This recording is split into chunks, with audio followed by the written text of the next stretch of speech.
In the early 2000s, viewers were presented with a new sci-fi TV show called Firefly.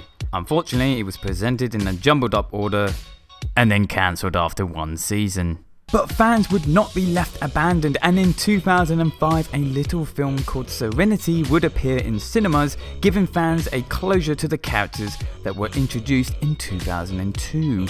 Yeah, that's right, we're taking a look at the film Serenity in this episode of Film Facts. And in case you haven't seen it yet, we did an episode on Firefly, which you can check out right now. So let's not waste any more time and get stuck in, because if you had questions like what future plans did the studio have for this short-lived franchise, what happened to the potential sequel this film could have had, and will this video improve your life? Yes it will. Trust me, I'm a doctor. Maybe.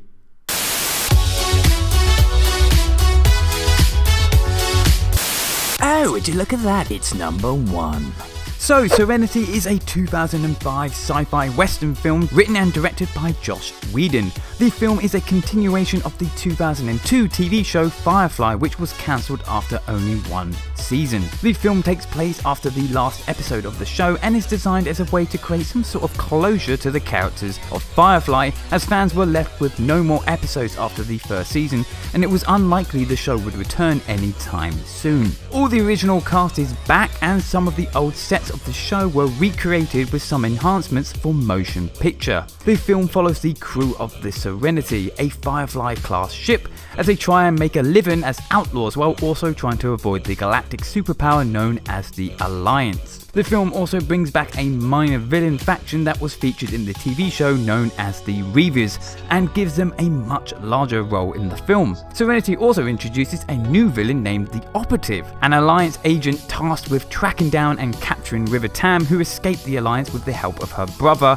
after they had conducted a series of experiments in an attempt to turn her into a deadly assassin.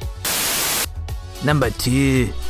After the show Firefly was cancelled by Fox, because the folks at Fox are they're real smart people, Whedon attempted to approach other networks about the series, but all attempts failed, and shortly after, Whedon began working on a script that continued after the series in the form of a film. Whedon contacted Barry Mendel, who was working at Universal Studios, and asked if there was a way of continuing the series as a film, even suggesting making a low-budget, made-for-TV movie.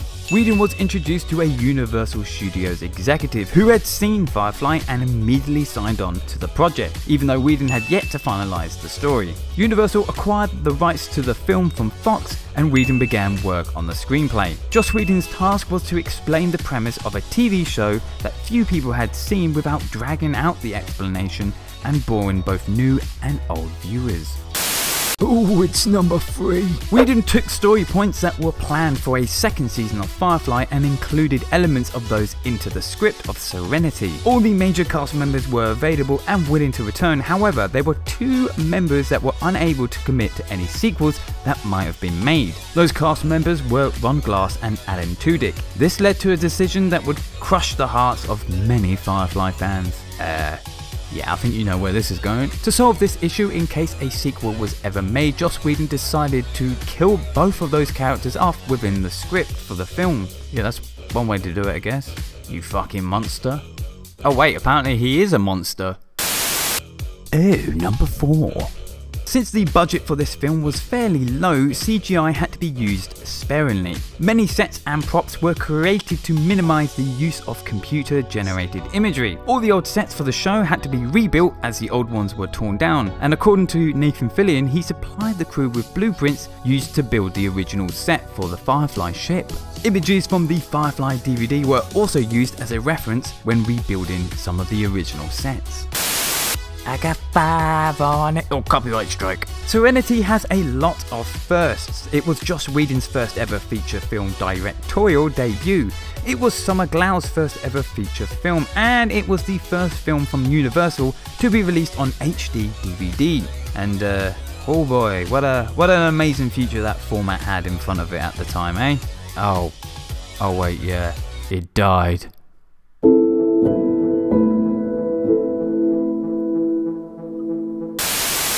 don't believe it, it's number 6. After Serenity was greenlit, but before Joss Whedon had finished writing the story, Universal had plans for an entire continued franchise within the Firefly universe. Universal Studios had planned on making an animated prequel series, but after the story had been completed for the film, Universal decided to scrap that idea.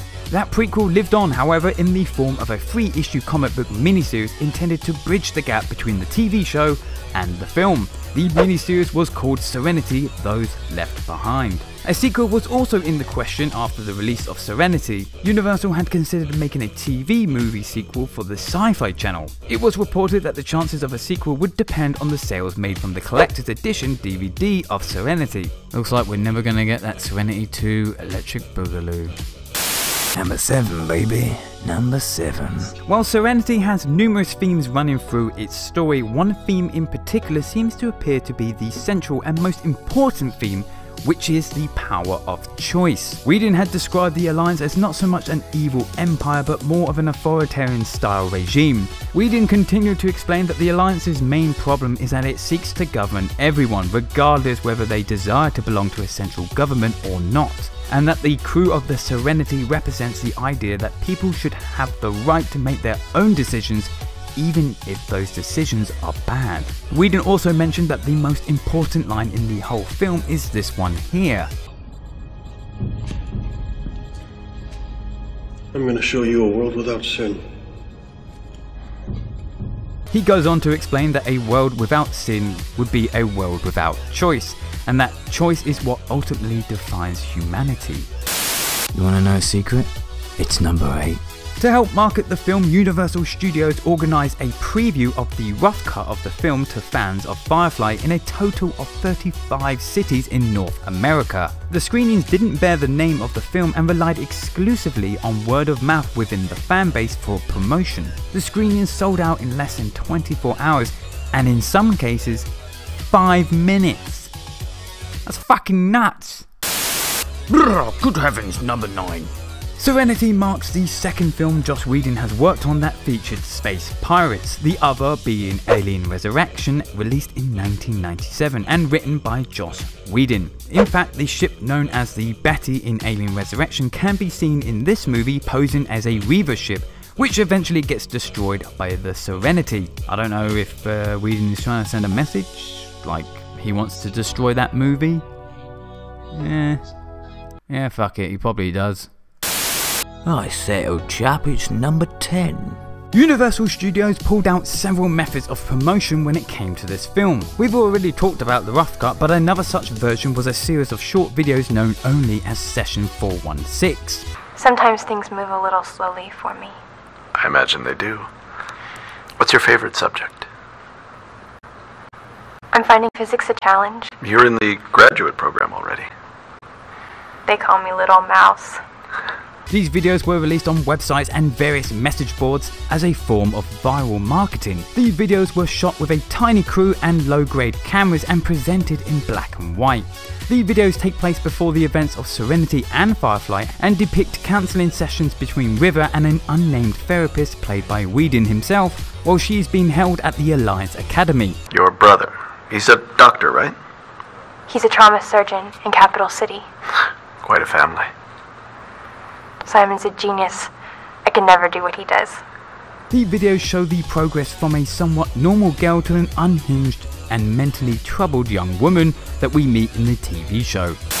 Well, there you go, 10 facts about Serenity. Hey, if you like this, then why not consider giving us a like on this video, or maybe subscribing and hitting the bell thingy to stay notified. And if you want to check out more from us, then we have a whole bunch of other film facts videos for you to check out, and they cover both film and TV. But thanks for watching.